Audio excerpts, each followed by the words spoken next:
السلام علیکم۔ پروفیسر مجاہد فرساد رانجھا آپ سے مخاطب ہے۔ اس ویڈیو میں پریزائڈنگ، اے پی او اور پی او کی ذمہ داریوں کے حوالے سے بات کی جائے گی۔ اس بار ٹریننگ کے باوجود چونکہ 2023 میں الیکشن ملتوی کر دیا گیا تھا، اس لیے 2024 میں دوبارہ ٹریننگ کروائی گئی۔ اگرچہ ٹرینرز نے اپنی طرف سے ایمانداری اور لگن سے ٹریننگ کروائی تھی، لیکن ٹریننگ اور حقیقی تجربات میں فرق ہوتا ہے۔ سوچا تازہ تجربہ ہمارا بھی ہے، تو آئندہ الیکشنز کے لیے ویڈیو ریکارڈ کر دی جائے تاکہ وقت ضرورت کام آئے۔ یہ ویڈیو صرف دوسرے لوگوں کے لیے ریکارڈ نہیں کی جا رہی، بلکہ میں اپنے لیے بھی ریکارڈ کر رہا ہوں تاکہ اپنے تجربات ہی سے خود بھی مستفید ہو سکوں۔ الیکشن کا دن 8 فروری تھا۔ اس بار ڈیوٹی آرڈرز بہت تاخیر سے ملے، یعنی 1-2 دن پہلے، حالانکہ آرڈرز کم از کم ہفتہ 10 دن پہلے مل جانے چاہیے تاکہ جو لوگ اسٹیشن سے واقف نہ ہوں وہ ایک بار وزٹ کر کے ریلیکس ہو سکیں۔ اس بار میری ڈیوٹی کیلو لگی ہوئی تھی، جو ہمارے کالج کے بالکل قریب اسٹیشن ہے۔ مجھے تو بہت خوشی تھی کہ اپنی تحصیل میں ہی پریزائڈنگ یعنی مجسٹریٹ درجہ اول بنا دیا گیا ہوں، لہٰذا آر او صاحب سے سامان کی وصولی میں سہولت رہے گی۔ فوراً اپنے عملے کے موبائل نمبر محفوظ کر کے ان سے رابطہ کیا۔ کچھ کے نمبر غلط لکھے ہوئے تھے، بہرحال مختلف ذرائع سے کوشش کر کے ان سے رابطہ کر لیا گیا۔ ان میں سے فیمیلز کو میسج کیا کہ آپ سب آرام سے الیکشن والے دن ہی صبح 6 بجے متعلقہ اسٹیشن پر پہنچ جائیے گا۔ مردوں میں سے سینئر اے پی او سے کہا کہ آپ سامان کی وصولی والے دن ریسٹ کر لیں، آپ کو زحمت نہیں دیتا، لیکن آپ الیکشن کے دن سامان کی واپسی پر میرے ساتھ رہیں گے، جو انہوں نے بخوشی قبول کر لیا۔ باقی میل اسٹاف کو سامان کی وصولی کے دن بلوایا اور کہا کہ الیکشن کے دن رزلٹ بنا کر آپ کو رخصت دی جائے گی، سامان جمع کروانے کے لیے ساتھ نہیں لے جایا جائے گا۔ یہ بات انہوں نے بھی قبول کر لی۔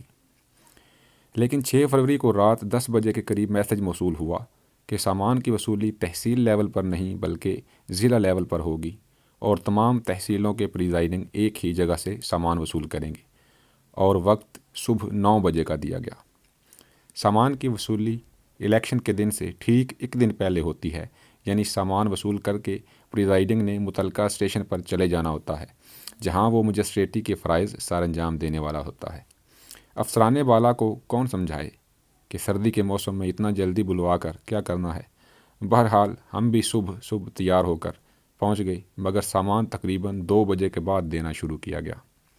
ہم نے کئی گھنٹے سامان وصولی کی لائن میں کھڑے ہو کر سامان وصول کیا اور گاڑی میں بیٹھ گئے، مگر 3 گاڑیوں کو اکٹھا لے جایا جانا تھا، لہٰذا باقی پریزائڈنگز کا مزید 1 گھنٹہ انتظار کرنا پڑا۔ رات 11 بجے ہم اسٹیشن پہنچے۔ ہم نے ناشتہ صبح 8 بجے کیا تھا اور عشائیہ رات 11 بجے۔ کوشش کریں کہ ساتھ پانی کی بوتل اور خشک میوہ جات وغیرہ لازمی رکھیں۔ کھانا کھا کر ہم نے تھیلے کھول کر سامان چیک کیا تو کچھ چیزیں کم تھیں۔ اگر ایسا ہو تو الیکشن کے دن صبح کسی بندے کو بھیج کر آر او سے وہ چیزیں منگوا لینی چاہیے۔ 11 بجے سے 1 بجے تک 2 گھنٹے ہم نے پیکٹوں پر حلقوں کے نام وغیرہ لکھے اور پھر سو گئے۔ صبح 6 بجے سکرینیں، میز اور کرسیاں وغیرہ سیٹ کرنا شروع کر دیں۔ سٹاف سے حلف نامے پر کروائے۔ میرا سٹاف مکمل تھا۔ اگر کسی کا سٹاف مکمل نہ ہو تو کسی پڑھے لکھے بندے کو وقتی طور پر بلوا کر کام چلایا جا سکتا ہے۔ 8 بجے پولنگ کا کام شروع ہوا، جو تسلسل کے ساتھ شام 5 بجے تک جاری رہا۔ الیکشن کے دن ناشتہ 7 سے 7:30 بجے تک کر لینا چاہیے۔ عموماً مقامی لوگ تعاون کر دیتے ہیں۔ الیکشن کے دن صبح 8 بجے سے اگلے دن صبح 5:30 بجے تک موبائل سروس بند کر دی گئی تھی، جس سے بہت پریشانی ہوئی۔ خاص طور پر گھر واپس جانے والوں کا کنوینس کے لیے کسی سے رابطہ نہیں ہو رہا تھا۔ البتہ وائی فائی کے ذریعے واٹس ایپ چلایا جا سکتا تھا، لہٰذا اس حوالے سے آئندہ الیکشنز میں محتاط رہنا ہوگا۔ ووٹر لسٹوں میں جن پر ووٹر کا نام، شناختی کارڈ نمبر اور تصویر بنی ہوتی ہے، وہ صوبائی اور قومی 2 ہوتی ہیں، لہٰذا دونوں میں ڈیٹا بالکل ایک جیسا ہوتا ہے۔ لہٰذا پولنگ آفیسرز کا کام آسان کرنے کے لیے یہ کیا جا سکتا ہے کہ ان میں سے صرف ایک پر ووٹر کا انگوٹھا لگوایا جائے اور دوسری پریزائڈنگ اپنے پاس رکھے، تاکہ کسی ووٹر کا کوئی مسئلہ ہو تو بغیر کام رکے اسے جلد حل کیا جا سکے۔ اس کے بعد اے پی او کا کام کچھ اس طرح آسان کیا جا سکتا ہے کہ ووٹر کا شناختی کارڈ نمبر لکھنے کے لیے باریک سے خانے بنے ہوتے ہیں جن میں نمبر لکھنا کافی مشکل ہوتا ہے، تو نمبر ان خانوں میں لکھنے کی بجائے تھوڑا نیچے تیزی کے ساتھ لکھا جا سکتا ہے۔ چونکہ پولنگ کا کام بغیر کسی وقفے کے جاری رکھنا ہوتا ہے، تو دوپہر کے کھانے کے لیے اسٹاف میں سے باری باری ایک دو کو کھانے کے لیے کمرے میں بھیجا جا سکتا ہے۔ فارم 45 اور 46 کی 20 کے قریب کاپیاں قومی اسمبلی کی اور 20 ہی صوبائی اسمبلی کی بنا لینی چاہیے۔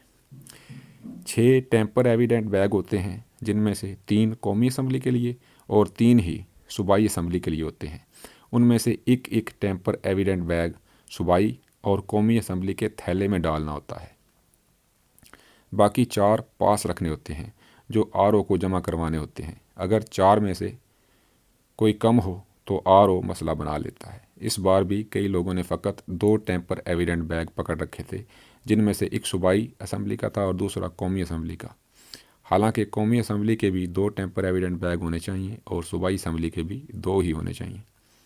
کوشش کریں کہ فارم 45 اور 46 پر الیکشن کے دن یا اس سے پہلے دن شام کو پریزائڈنگ اور سینئر اے پی او اپنا نام، شناختی کارڈ نمبر، دستخط اور انگوٹھا لگا لے تاکہ پولنگ ختم ہونے کے بعد وقت بچایا جا سکے۔